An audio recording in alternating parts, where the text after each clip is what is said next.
lovely crocheters, it's Jane here to introduce you to part 2 of the technique videos for my sunshine and showers blanket project. Emma, within the next video that you're about to watch, will show you how to make these pretty little flowers that were the design I created for June, as this is a seasonal blanket. So June is when my garden is in full flower. I love June in my garden. So when I was designing this, I wanted to get these little pretty flowers all in a row here, and they're made by using puff stitches, which is a really nice stitch to do once you get the hang of it. So Emma's video is going to show you how to do that, and also how to do the stitch above it, which is like a back and front of the chain stitch, so it gives you quite a textural stitch. If you're using yarns from your stash, then the row that has got the puffs in will use quite a lot of yarn, so make sure you've got plenty before you start, and make sure if you're using from a ball that it doesn't have a knot in it before you start, because as I say, you will use quite a lot of yarn for that row. If you've got any queries about the pattern, please get in touch with us.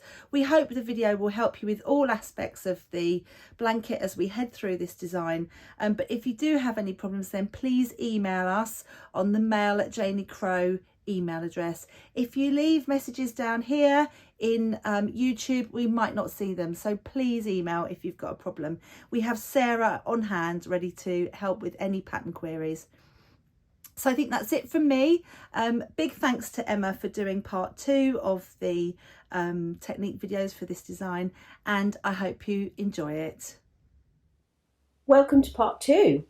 Part 2 brings in these gorgeous little flowers, and if you're working with the original colourway that we've got here, fondant, this lovely bright pink or light pink colour at the top, and raspberry, and we've got turquoise peeping through here, so really bringing in some nice bright pops of colour to make us think about the flowers in bloom in June in our English gardens.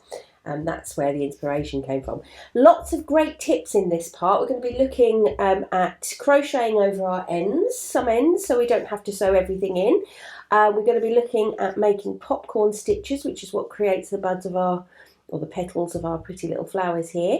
And also the texture on this double crochet stitch at the top here. It reminds me a bit of a sort of wall, dry stone wall or something, but that's created by working alternately into the front or back loops of double crochet, so we'll have a look at that as well. So lots of lovely things to learn this time, and we'll finish by having a very pretty row of flowers. So let's get started.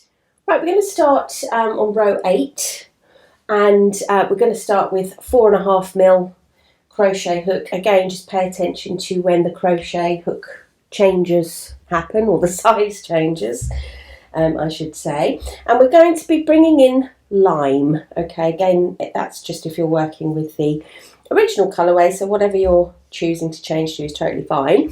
Now, you may have put a stitch marker in the last stitch of the last row, but if you haven't, like me, you've just sort of gently fastened that off, or loosely fastened that off.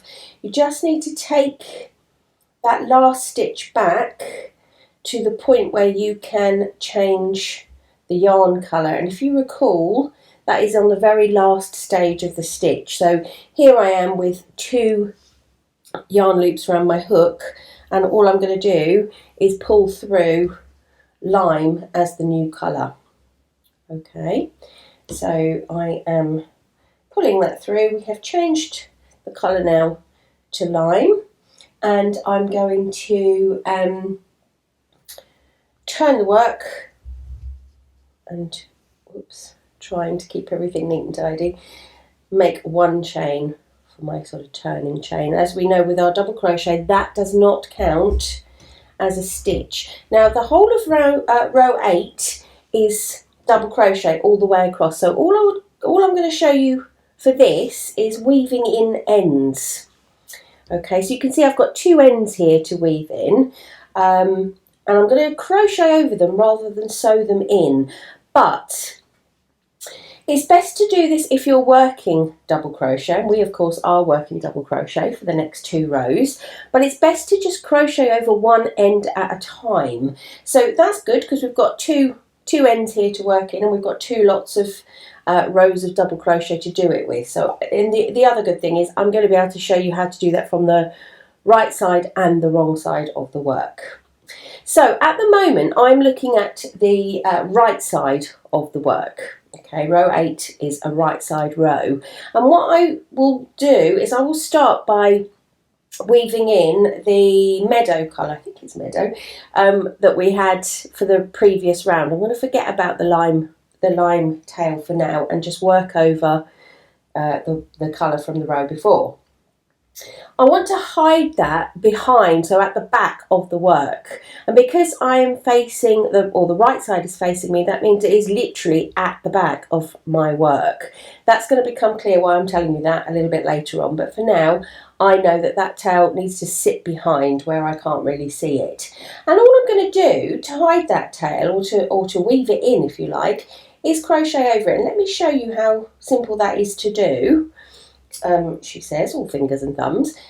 So we know we're going to do double crochet all the way across. So let's start by putting our hook in position for our very first stitch. So I'm going to go into the first stitch, and don't forget you can mark that if you need to, just to point it out so you don't lose stitches. And my hook has gone through the work, and you'll see that the meadow yarn is sitting over the top of it.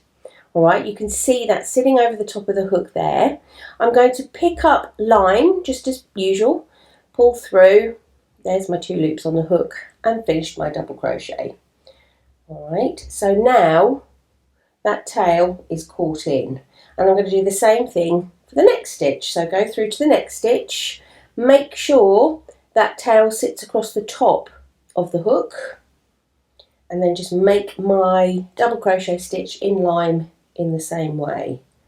And I'll do it one more time to show, and then I'll show you what's happening on the back. Sorry, so I'm going through the next stitch, the tail is sitting over the top of the hook, pulling through and creating my double crochet in the normal way. Now if I just take that hook out for the moment and turn it to the back, you can see just about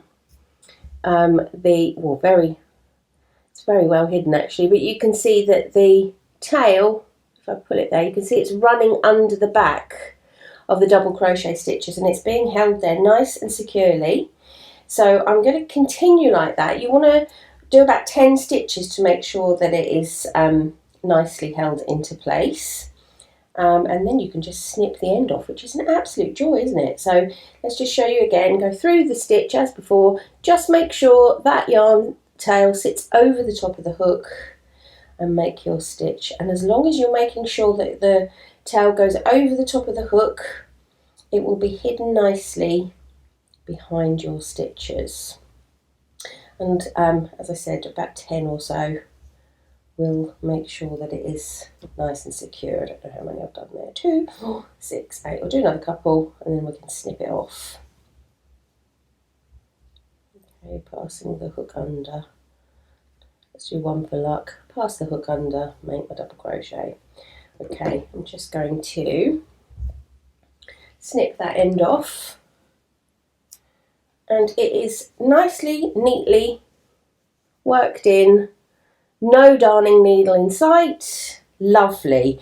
So we've still got this one, but we're going to deal with that one on the way back. So what I'm going to do is I'm just going to go across and finish row 8. Then I will turn and come back the other way for row 9, because that is also a row of double crochet. So I'm going to finish row 8 and get a little way along on row 9, and we'll meet again in a moment. Okay, I've got about 10 or a dozen stitches to go on row 9 now. So you can see my completed row of double crochet and the second row of double crochet going on to the top of that.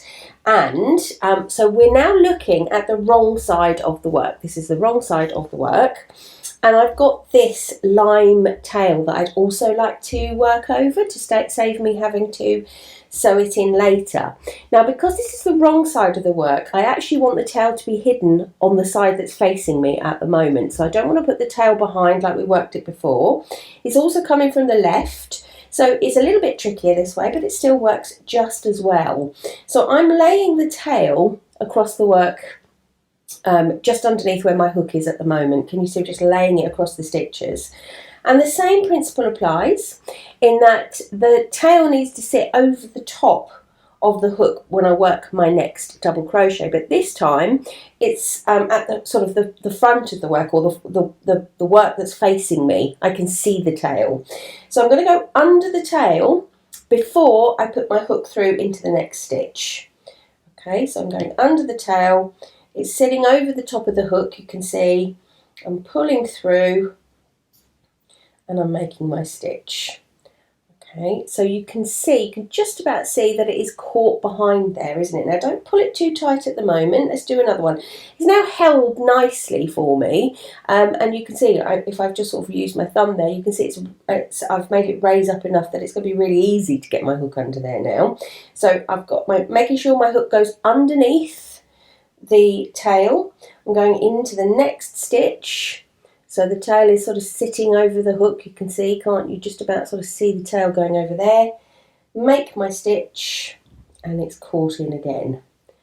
All right, it's caught in behind that stitch. Let's do a couple more. So making sure it goes underneath the tail into the next stitch. Bring the loop through under the tail again, and finish your stitch.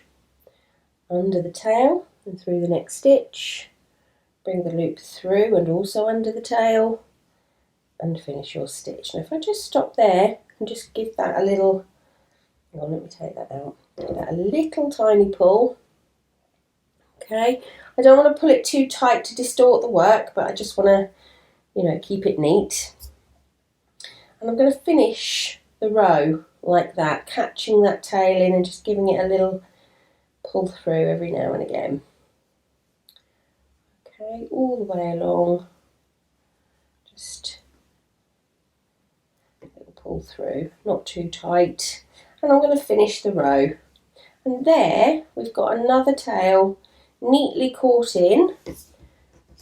I'll show you there, you can barely see that at all, and on the right side of the work obviously it's invisible. So lovely, lovely, lovely way to deal with tails if you're working double crochet. That saves you a little bit of work when you get to the end, doesn't it? Right, so we're on the last stitch now, and we're going to change to khaki on the pull through. So here we go, and we're going to start making some stems for those lovely little flowers.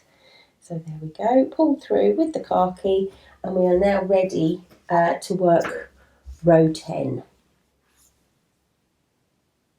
So for row 10, we're going to be creating these sort of V's, these little V stitches here, which make our stems for our flowers. So we'll be making those. It looks really effective, but it's really straightforward. So I will show you how to do that.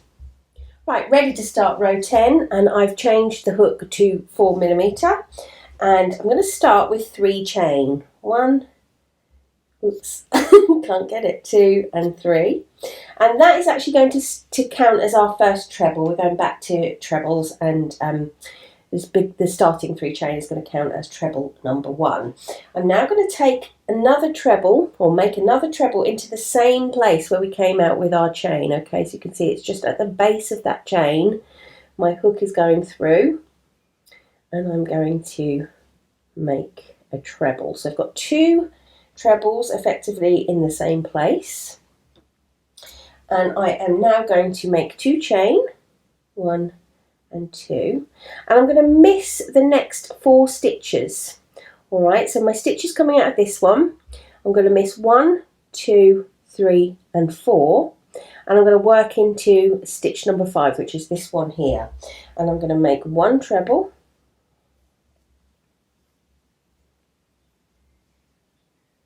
okay, 1 treble, 1 chain and 1 treble back into the same space, and that gives you that, or it will give you the little V or the triangle. Can you see? It's a lovely perfect triangle at the moment, isn't it? So that's our repeat. All right, we've got 2 chain, 1, 2, miss 4 stitches, 1, 2, 3 and 4, and in the 5th one here we're going to make that 1 treble, 1 chain and 1 treble, all into the same place. Oops. Okay, so you can see what's happening here, can't you? So we're going to work that all the way across. 2 chain, miss 4, 1, 2, 3, 4, 1 treble, 1 chain, 1 treble. I'll see you at the end.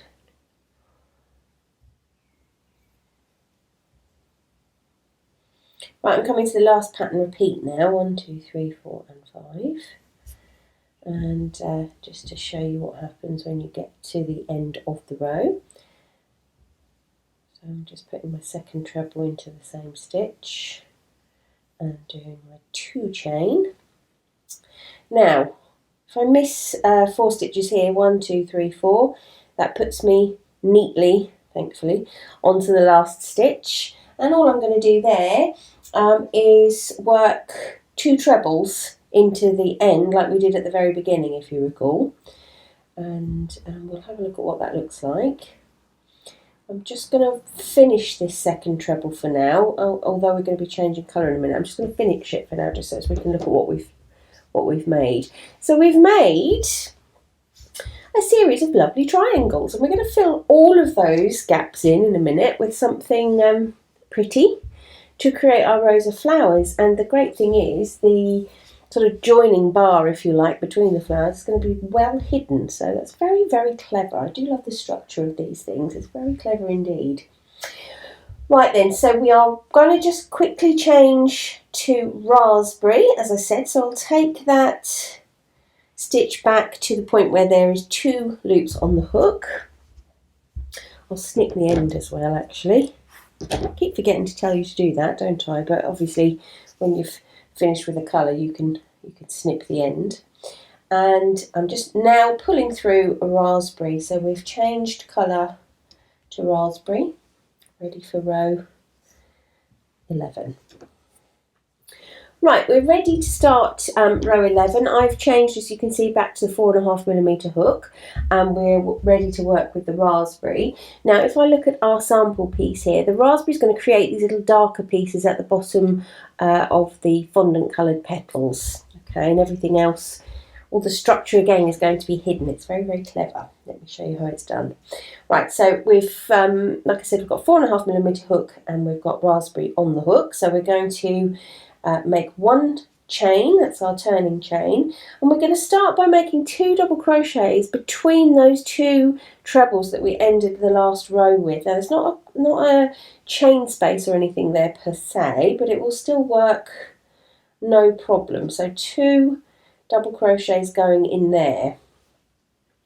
Okay, now we're going to make 2 chain to hop us across to our next part, because we're not going to do anything at all into this stitch, we're not going to do anything at all into this chain space, and we're going to do nothing at all into that stitch either. We're actually going to work into the space, the chain space between the 2 double crochets that we made, sort of into the centre of that triangle, if you like. So we're going to do 4 double crochet in there. 1, 2, 3,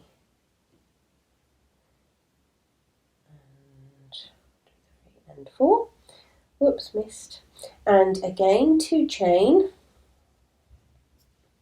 We're just going to hop over and do that into the next space. So that's nice and straightforward, isn't it? So 4 in here, and that's all we're going to do all the way till we get to the end. So let me just see you at the end. So 4 double crochet into your triangles and 2 chain to travel between them.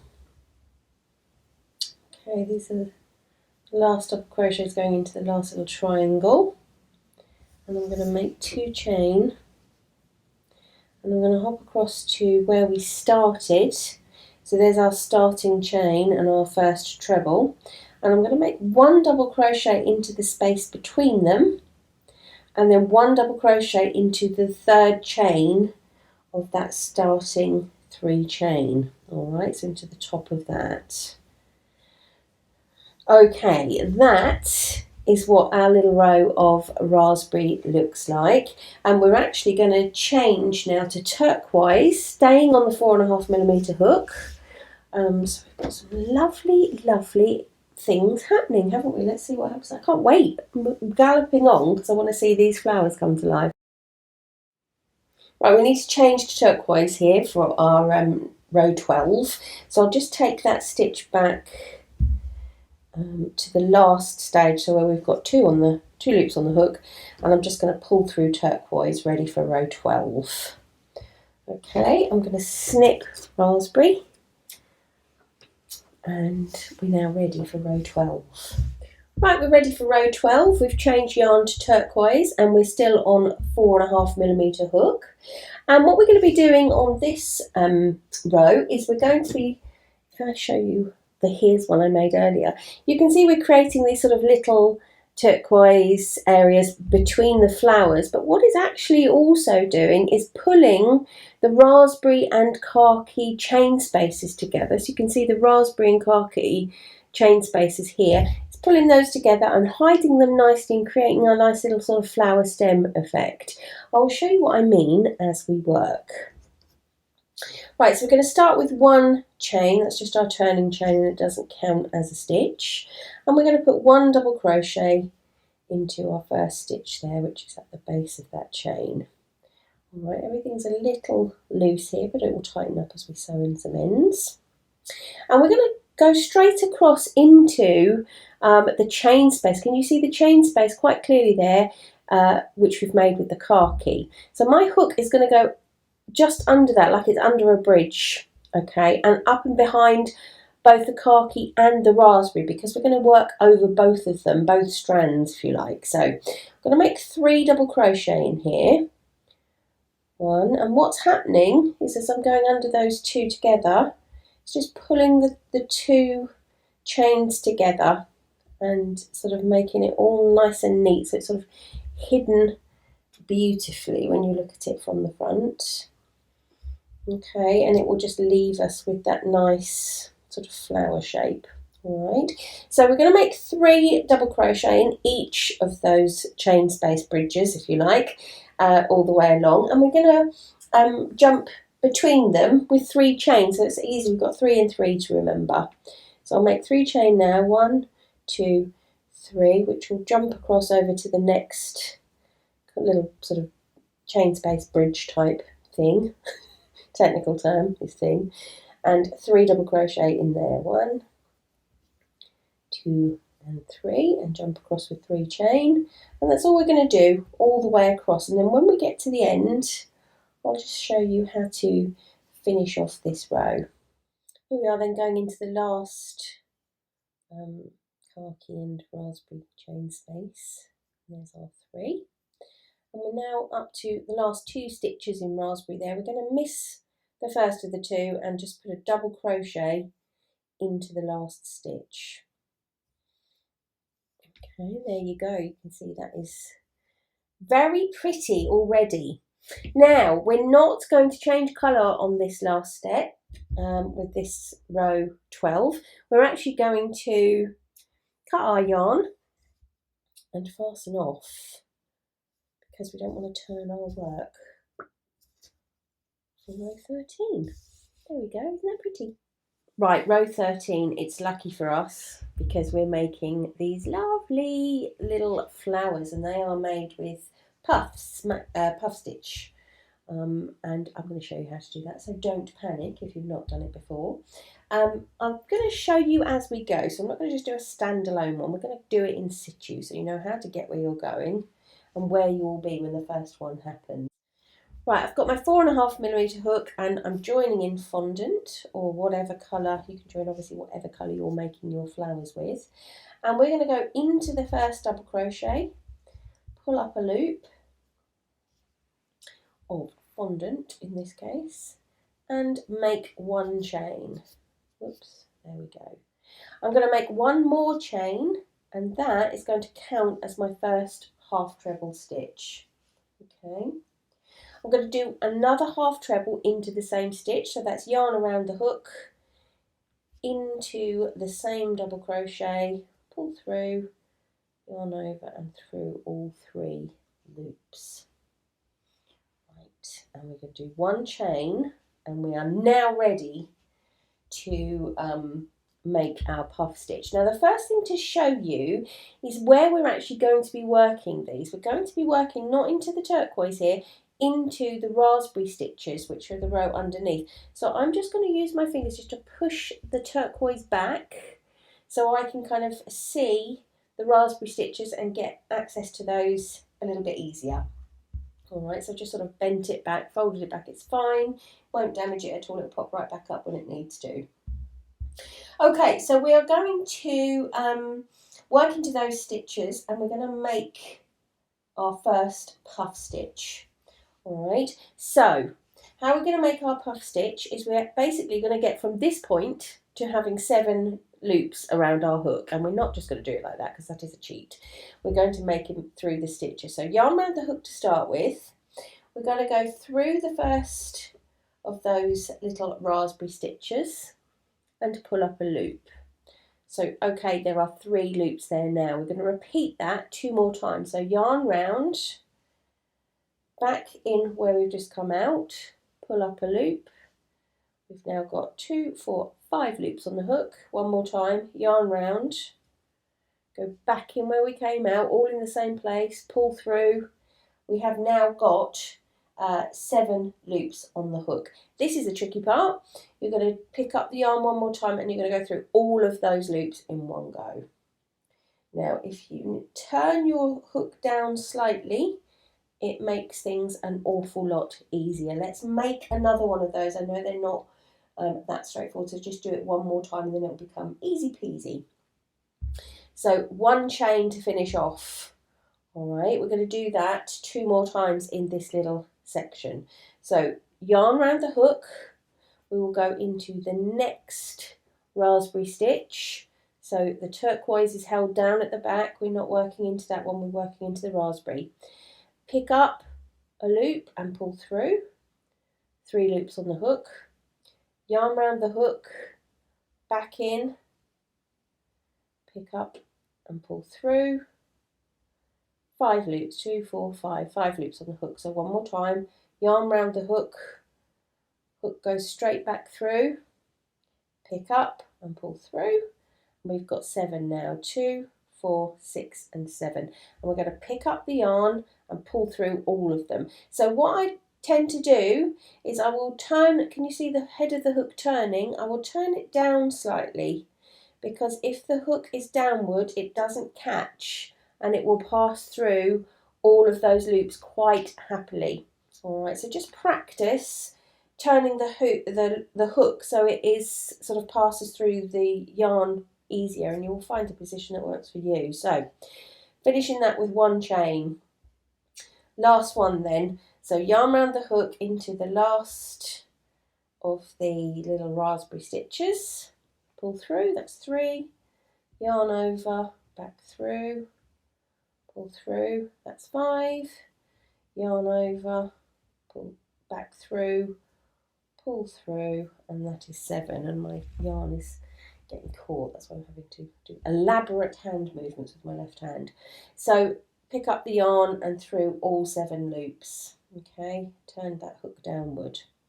Finish there with one chain. So there we go. There's our first little group of 3. Right, we're going to do that all the way along our row. We're not going to do any chains or anything in between. We're just going to hop along right next, because we've done one chain there, sorry, to secure our puff. So we're going to hop along straight over to our next group of raspberry. We're going to do that all again. So yarn over into the first stitch, pull through, there's 3, yarn over, that's 5, okay, and there's 7, yarn over through all of them and finish with a chain.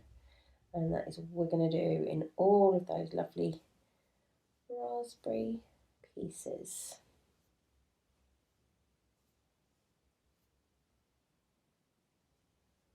Don't forget the chain at the end to finish. That's going to hold it all in place.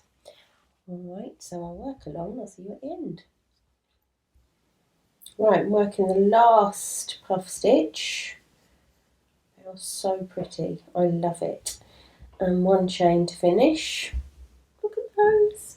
And we're going to finish by putting 2 half treble in the last stitch. Okay, so just finish. Oh, I haven't gone around the hook. 2 half treble. Can't see where I'm going. In there. That's 1.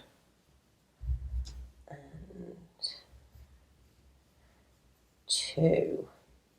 Right, let's just stop now. Look at those. Aren't they beautiful? Whenever I see photos or pictures of sunshine and showers, these are the flowers that I always look at. There's a lot of beautiful stuff in this blanket, but these I absolutely adore. And they are so effective and gorgeous, aren't they? So let's just take a little moment to have a little swoon over row 13. We're not actually turning again, and we're not changing colour at the end, so you can fasten off as before. So I've cut my yarn, pull that through, we can have a proper look now. Aren't they beautiful? Row 13, gorgeous, gorgeous stuff. Okay, we are now up to our duck egg section. Let me show you on my already made piece. And what you'll see happening with the duck egg is it's coming through into the turquoise row to anchor that down, which is just what we need, because as we've worked behind into the top of the raspberry, the turquoise is sort of bent down and leaning not quite as we want it. So when we put our duck egg in, it's going to bring that right back up where it needs to be and making it look all beautiful and gorgeous. Okay, I've got a 4.5mm hook and my duck egg ready to go, and I'm going to join the yarn into the top of the second chain that we made to start our previous row. Just secure that by making a chain. Okay, so duck egg is attached and we are ready to go. I'm going to start by making 1 double crochet in the top of both of those stitches. So going straight back into where I've just come out and make 1 double crochet. Okay, now that's extra secure there. And make a double crochet into the next stitch. Right, our next stitch is going to be one of these long or a treble stitch, which sort of sits here. You can see it sits between the two flowers in the centre stitch of the turquoise. And to do that, we need to work, our hook needs to go sort of in and out the turquoise, but in front of the fondant. Let me show you what I mean without any yarn on it. I'll come up here a bit. So my hook will go into stitch number 2. That's not easy to see. There we go. Stitch number 2 of the turquoise, and it will go through to the back, but it will come through and up, so it's in front of fondant. Do you see how that happened? If I just put it all the way through, the fondant would sit across the front of the hook as well, and that isn't what I want. I want the stitch to be made with the hook like so. Okay, so we're working through turquoise, but we're keeping fondant at the back. That is the plan. Let's see how that works in practice. So because we're making a treble, we're making a treble into the turquoise. We're going to do yarn around the hook, come through and find that middle turquoise stitch of the 3. So stitch number 2 of the 3, and I'll put my hook into it.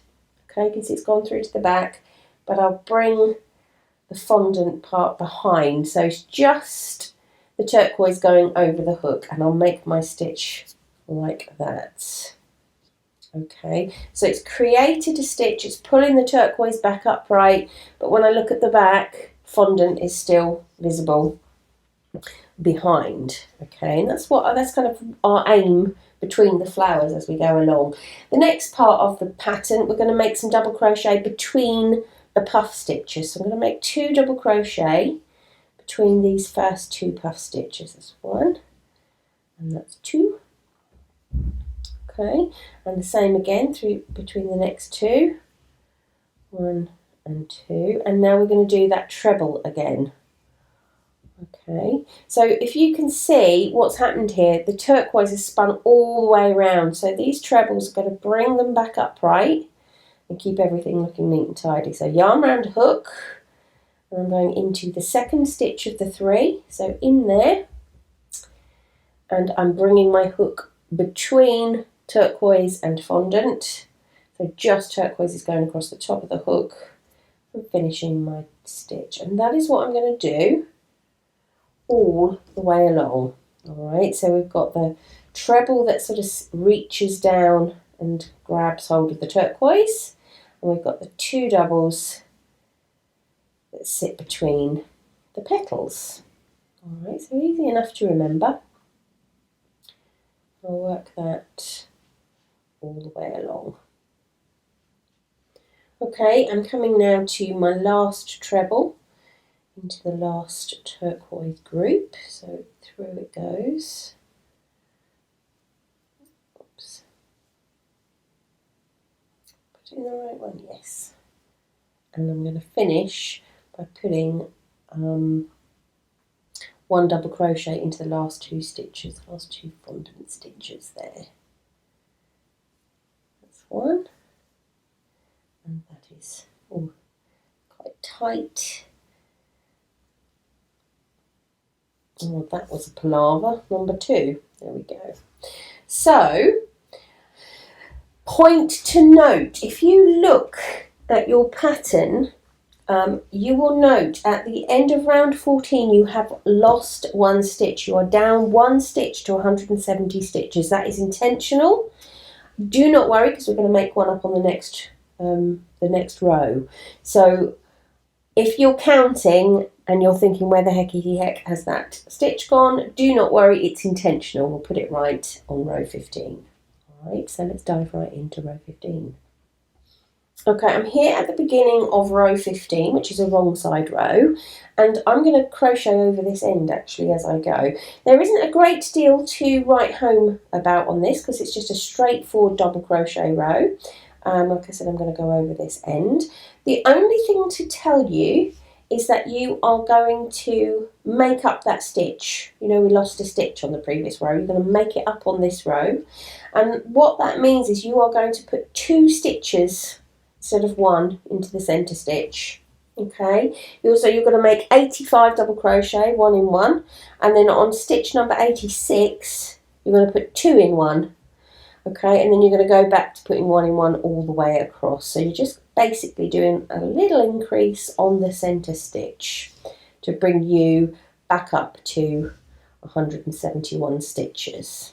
Okay, so that's all there is really to write home about on this row. I've just crocheted over that end, so that's nice. That's another one I haven't got to do anything with. So all I'll do is, let's just pretend I'm at stitch number 86 coming up here. So I've done 1 double crochet in each stitch, and when I get to that midpoint I will just put 2 in. So there's 1, there's 2. That's all there is to it. That's all there is to the increase there. So mine can just sit there, it's not a problem. Okay, so complete row 15, and row 16 is where we start to do something a little bit different. So I'll get to the end of here and we'll have a chat then.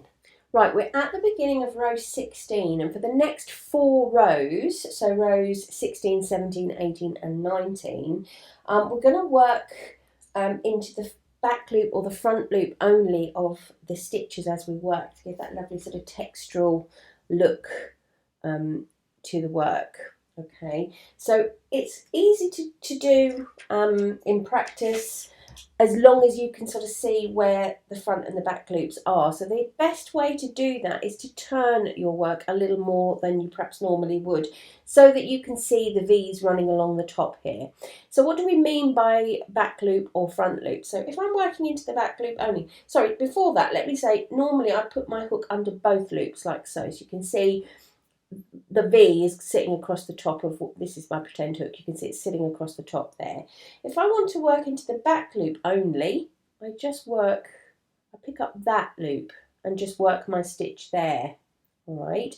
And then I will come along if I want to work into the front loop only, and I will work into, sorry, I'll work under just that leg of the stitch there. So you can see there's only one strand of yarn will go over the hook at any one time, and by alternating you get a really nice, like I said, a really nice textured effect. So let's have a look at how we do it. So I've made my turning chain and we're ready to start, and I'm going to start, like I said, I'm going to turn it towards me a little more than I might normally, so I can see those V's nicely defined from the top. And I'm going to start by going into the front loop only. So I'm going to put my hook up, sorry, still 4.5 mil. So if I put my hook up sort of between the V, you can see there it's just going under one strand of the stitch, and I'll make my double crochet in the normal way. Right, there won't be anything to see yet until you get a sort of probably even another row on it. Now this is where you need to be careful, because you don't want to go into the same stitch again. So you can see where the strand is being pulled up.